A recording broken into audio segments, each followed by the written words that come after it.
April is over. This is the perfect time for that Justin Timberlake meme, but we're not going to do it. Today, we're talking the best and worst movies I saw in April. Let's get into it. What is up, Flick fans? Welcome back to my channel. It's going to be May. Well, it is May by the time this video comes out, but today we are talking my best and worst movies of the month. I saw more than I thought I saw. May is going to be crazy. April was kind of crazy, and you know what? We saw some of the best movies of the year drop over the last 30 days. We're going to get into it, of course, if you like being here. Come back, we're doing tier lists, lots of Marvel content this upcoming week, and a review of Doctor Strange on Tuesday?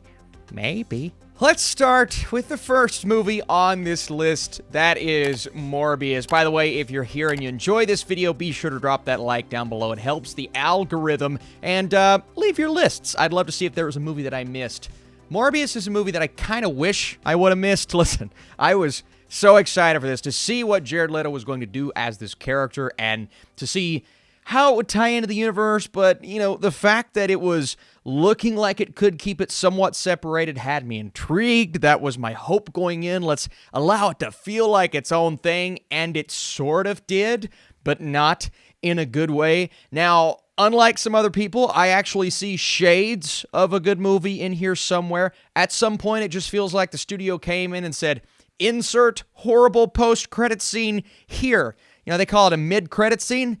Well, it really was a mid, because the kids say mid. That's the new thing. Credit scene. I don't think Jared Leto's bad as Morbius. I thought Matt Smith acted circles around a lot of people in this movie. The issue is the movie itself, the story, the fact that there are so many storylines that are capping off at the end of the film, relationships that are culminating, and I'm saying to myself, I don't know anything about this character. I don't know anything about this relationship. Why should I care if random person number 5 dies? I don't.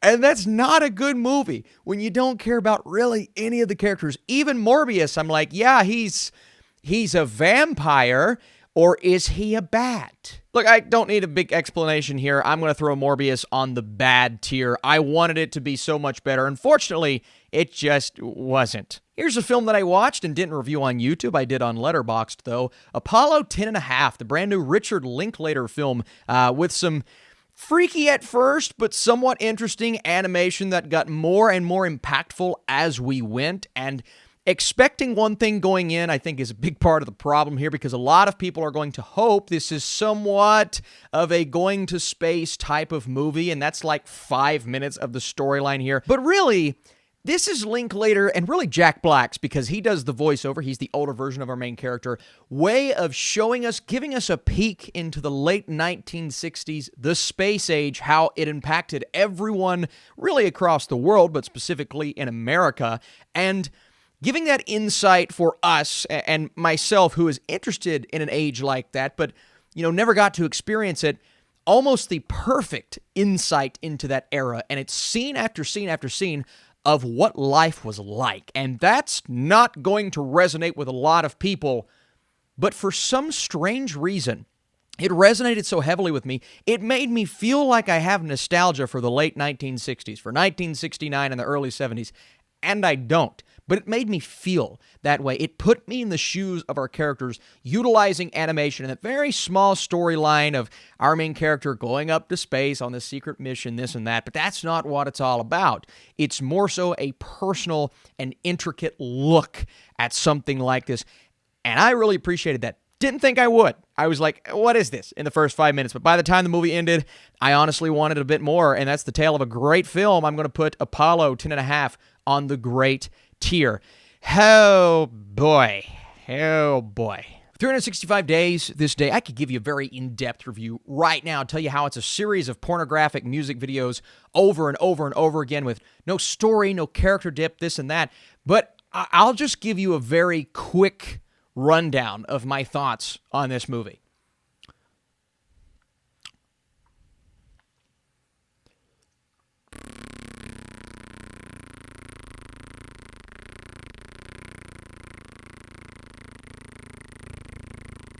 And that's how a professional gives a review. Let's put this movie on the awful tier, because that's the lowest one. If there was one below it, it would go on that one, but that's that. Lawrence Fishburne, Jonathan Pryce, Chris Pine, Tandy Newton. This is a political spy thriller that came on Amazon. I didn't get the chance to review it on this channel. It's all of the old knives. 2 CIA agents and ex-lovers are brought back together after a failed rescue attempt and are forced to blur the lines between a profession and passion. It's a riveting tale, or at least that's what it's described as, of espionage and this very detailed event that went down, and we're exploring that event kind of post-event, but we're also getting a lot of numerous flashbacks all throughout the film, but it's also an exploration of some of these relationships and the fact that things come back into play, and they kept it simple through the first half of the film, and I really appreciated that. Good dialogue, not great dialogue. Interesting characters, not overly interesting characters, but I really like Chris Pine. I like the performances in this film. I thought Jonathan Pryce was actually really good. When is he not? And I was interested. But the issue with this film is, as we go and get into the second half of the movie, it starts to throw these twists and turns at us, and it felt more like shock factor rather than it truly fitting into the film. And I'm trying to tiptoe around spoilers, but there's one thing that happens in the second act going into the third act of the movie where I was like, I just feel like it's too much, and it's becoming overly convoluted when the story itself is simple, and those two elements really started to butt heads for me. It's not a bad film. I think it's well acted. I think for the most part it's well paced. It is a little slow, maybe too slow for some. I walked out of it, or I was sitting on my couch. The movie ended, and I said, okay, well, actually, you know what? I said, meh. It was meh. It's forgettable. It's fine. I think some people will enjoy it. But I, for one, didn't really remember too much about it 5 minutes after the movie ended. Choose or die. Asa Butterfield, that's a familiar name, but really the co-lead in this film. And I was kind of riveted by our main character. I'm like, okay, let's see what she's got. She's okay. But it's this concept that plays out in an unexpected way, but a way that gets so overly ridiculous in the third act. And I mean to the degree of stupidity. Now, the concept is really cool. This entity comes about and forces our main character to choose or die. Whatever's happening on this digital screen over here, this character that's getting attacked by a giant beast, you're going to choose what happens or you're going to die. Now, maybe sometimes those choices means someone else is going to die, but that's up to you. That's the choice there. And it had this Saw vibe to it, and I'm like, all right, this is cool. It also kind of tiptoed away from that grotesqueness, which I was a little bit bummed out by. Some scenes that are pretty interesting, especially in the third act, but that's my big problem with this movie. The third act is so overly dumb, so overly convoluted, and I'm like, that's how we're going to end this film on a level that just doesn't make a lot of sense when you have this fascinating concept. When a movie does that, I'm sorry, I can't say it's a good one, but I am going to say it's a bad one. It's another bad movie in April. Oh, boy. Fantastic Beasts. I have to stop doing that. Listen, Secrets of Dumbledore is one of those films that I had interest in, but I wasn't overly enthused about because I was so just on the last Fantastic Beasts movie. I still think the second one is the worst. Secrets of Dumbledore was a little bit of a step up. Now, a lot of people have come out and said there are things about the Harry Potter universe that this movie actually changes, but I don't want to say more of a casual fan of Harry Potter because I love the Harry Potter universe, but I'm not like in deep like a lot of people are. So I'm sitting back going, I was intrigued by a lot of the elements in this film. I think Jude Law is genuinely great as Dumbledore. He's finding his own. Mickelson came in, whether you like the reason that he came in or not, he came in and played a really good version of that character. So I appreciate his take on Grindelwald. I appreciate a lot of things about this movie. But then you're relegating the characters that were the main characters originally kind of to the background, and some elements that I really liked about the first Fantastic Beasts, you're pushing them to the side, and you're trying to come up with all of these things to tie it into Harry Potter. And it just felt like they were doing things, even the music cues, which I love, which I get really excited by. The music cues would come on and I'd go, I mean, it's cool because it's Harry Potter, but how does that get me interested in this? And I just wasn't really interested in this. I liked the third act. I liked the epic battle at the end. I liked elements about this film. But at the end of the day, I just walked out thinking it was okay. And that's not a bad thing. But you want more from a movie in the Harry Potter universe. And I want more from this franchise. Better Nate Than Ever, the brand new film that came on Disney+. Nate is a character who just wants to go and be a star. And that opportunity comes about, and this character says, you know what? I want to take that risk. I'm going to take that chance and go for it. A little bit of a Home Alone vibe there too, but kind of the opposite. Like the kid runs away. The parents don't know that the kid ran away. So I like that, a little bit of a spin on it. And then it's a musical. And I found the musical numbers to be really intriguing. I found this movie to be intriguing. The big problem is the story itself doesn't really have much to it beyond the cute factor of the journey and the sweet factor of the story and the genuine emotion that comes about with the themes of this film. I appreciate all of those things, but you guys know, and I always like to say this, a musical has to do something more. For me, it has to be something different. And the story, it's fine. I didn't really find anything overly memorable about it. And when the movie ended, I was like, I really think kids are going to like this. I really think certain families are going to like this. But if you're not into musicals, it doesn't do anything overly spectacular, or it really doesn't do anything different. It is somewhat of a cliche musical, but it's absolutely going to affect a lot of people. I, for one, am going to put it on the meh tier. I just didn't really get anything from the story itself. Ambulance. Myself and Sean Chandler, we were able to watch this film, have a good time with it. It's Michael Bay. You expect all the big explosions and craziness and madness, and you get that, even though I don't think the first explosion came until like 45 minutes. Yes, I was keeping track. I had a good time because of the simplicity of this movie. What's one thing we loved about Mad Max? And I am not comparing this film to Mad Max. I'm not doing that. I'm just saying the simplicity of the car chase, going from one place to the other, on your way back, and then everything that happens in the midst of that. That's kind of what Ambulance is, except at the beginning, you get this big bank heist.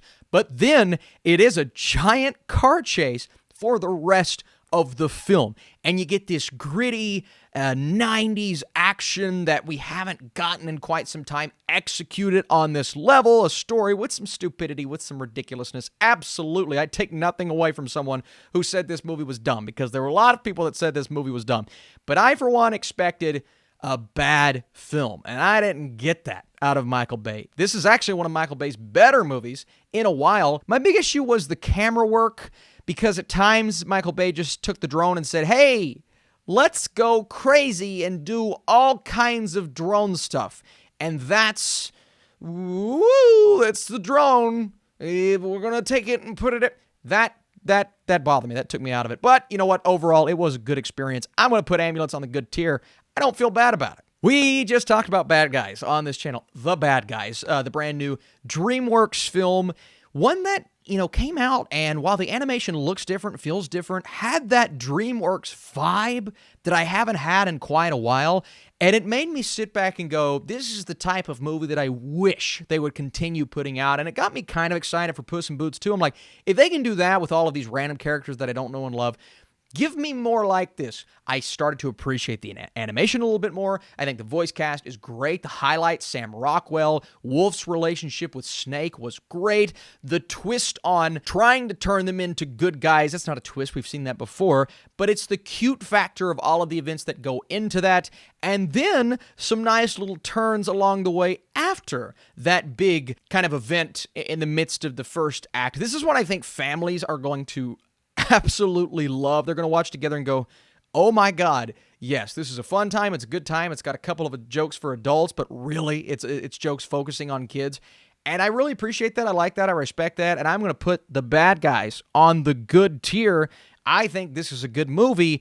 I said that in my DreamWorks tier list. You can check that out, by the way. It's on the channel. Sonic 2. I thought the first Sonic was fun. I wasn't overly engaged with the story. I wasn't overly attached to the human characters, but everything in the world of Sonic and Dr. Eggman was fantastic. Sonic 2. You have less humans. Now, the human storylines are still kind of what takes this movie down a notch or two, and then you have some scenes where they're dancing and the cringeworthy things. Okay, that's what kids do now. We have to put that in the movie because that's what kids do.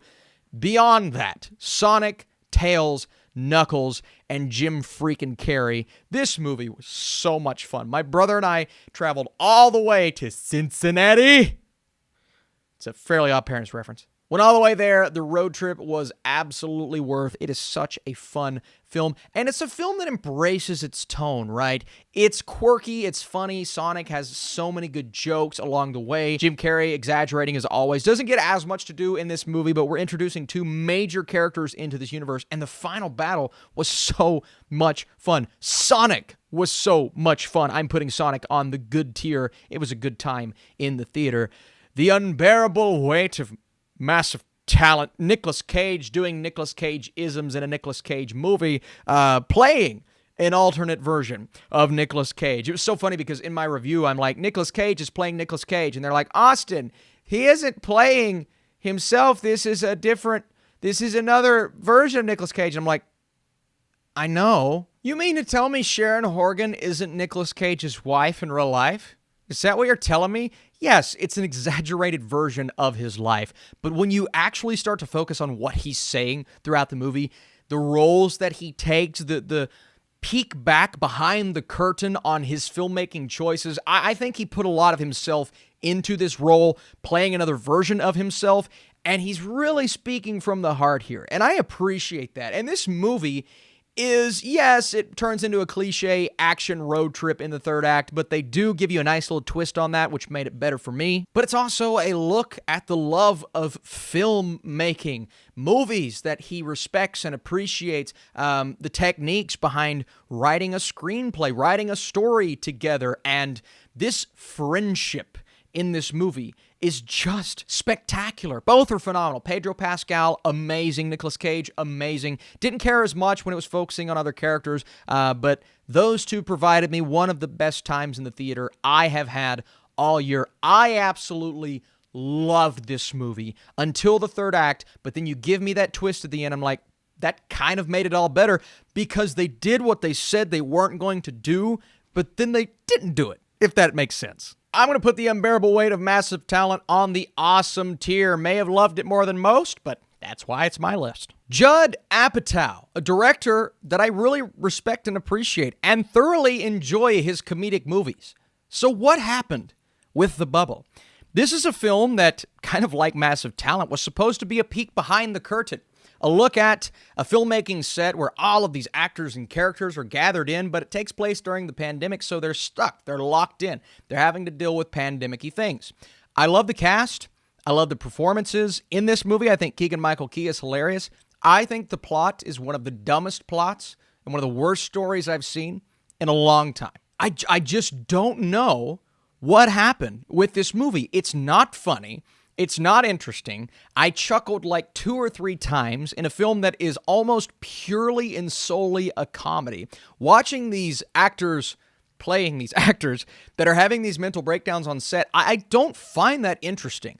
Now, it would be a little more interesting if you provided at least somewhat of a compelling story, but all of these relationships and these romances and these subplots, it's just like they're going nowhere and I'm getting nothing out of the way this is weaving in together, and I don't think I need to waste any more time. I thought The Bubble was a bad movie. Now, I'm close to putting it on the awful tier. I can't quite do it because, again, I love the cast here, and they're giving good performances, but it's bad because the story stinks. My wife just brought me a scone. Let's try it. That feels really good. Not that I'm shocked, but I'm kind of shocked. You're just saying it's good because I'm here. No. Okay, she's gone. This thing sucks. No, I'm just kidding. It's good. Robert Eggers' The Northman. I feel like I've talked about this so many times on TikTok and over here, and I did my Robert Eggers ranking. You guys saw that. So I don't want to go too much more in depth, but I will say this is easily his most accessible film. Now, does that matter at the end of the day? No, but I think audiences we are seeing, responding to this a little bit more so than maybe The Witch or The Lighthouse. Now, us very artistic and independent movie lovers, we love The Witch and The Lighthouse. The Lighthouse, for me, is still one of those movies that I'm just in love with every time I watch it, but it's not everyone's cup of tea. For me, though, The Northman combines those very artistic and extremely exquisite elements, such as the cinematography and the score and the color grading, but it gives it to us in a package with a story that is simple, it's easy to follow, it's brutal, it sweeps you off your feet at the main beginning, and you're on this epic quest for revenge with Alexander Skarsgård, who gives a phenomenal performance. Now, did I want more Willem Dafoe? Yes. Did I want a little bit more throughout the story that just becomes overly simplified? Sure. But the action's brutal. It's an incredible quest. I think the movie is phenomenal to look at. I thoroughly enjoyed myself from start to finish. The ending is spectacular. I'm putting The Northman on the awesome tier. What an awesome experience. And finally, Everything, Everywhere, All at Once. I've seen the movie twice. It got better the second time, and I am in love with this film. But it's not one of those movies where it's like, oh, I'm the only one that loves it. No, I think a lot of people love this movie. Clearly, it's one of the highest rated movies on Letterboxd ever. And understandably so. There's so much to this movie to work with.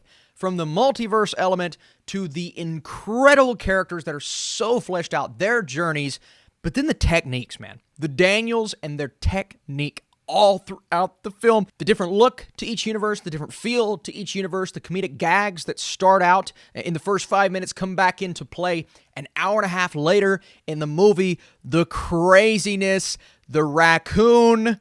If you haven't seen the film, I won't go into further detail, but oh my God. And the scene where they're both literally in rock form and you get text on screen, it's complete silence. One of the most emotional scenes I've seen in a long time. And that's all it was. But you feel so much in that moment because these characters mean so much to you because of the way that they were fleshed out and built up. I love this movie. I've talked about it so many times. A24 ranking on this channel, but I could talk about it more. It's top tier. I mean, literally top tier. It's on the awesome tier. Who knows? Maybe one of these days, it's on another one. All right, folks, we've talked about them. Now it's time to rank them at the bottom. We have 365 days. This crap. Bad tier. Oh, man, this is actually kind of tough, but we're going to stick with, you know what? We're going to stick with the order that it's in right now. The Bubble at the bottom. Choose or Die in the middle. And, hey, Morbius, you're the best of the bad. How do you feel? On the meh tier. Yeah, again, we're going to stick with this. I think Better Nate Than Ever is just slightly more forgettable than all the old knives. Of course, Dumbledore on the okay tier by himself. That feels kind of rare. But then on the good tier, we have... Oh my gosh, is this the right order? You know what? I am going to change this one. We're going to keep Sonic 2 just slightly on the bottom, and all three of these are really close. I think The Bad Guys does it just a bit better than any of the other movies on its tier. At least for what it's going for. Ambulance may have been a bit more fun for me, but The Bad Guys is a beautiful mixture. On the great tier, Apollo 10.5. On the awesome tier, we have The Unbearable Weight of Massive Talent at the bottom, so the worst of the best, and then in the middle, The Northman. Boom. And that means Everything, Everywhere, All at Once is definitively, and it's not by a wide margin, but by a pretty good margin, the best movie of April. We had The Batman last month, we have Everything Everywhere this month, and a great tier of awesome movies, and really, that top three grouping of movies there, I'm really impressed by. Everything else, you guys just, thanks for playing, thanks for being here, but you stink. Go home. All right, guys, this week's going to be huge. We have Doctor Strange. We have the finale of Moon Knight. A couple more movies dropping. Netflix is dropping some content. It's going to be crazy. So if you're here, first of all, in the description down below, you can join the Patreon. You can leave all of your lists and comments. I have playlists in the description now. Appreciate you so much. Be sure to come back for more monthly rankings and lots of reviews on this channel. I'll see you Tuesday.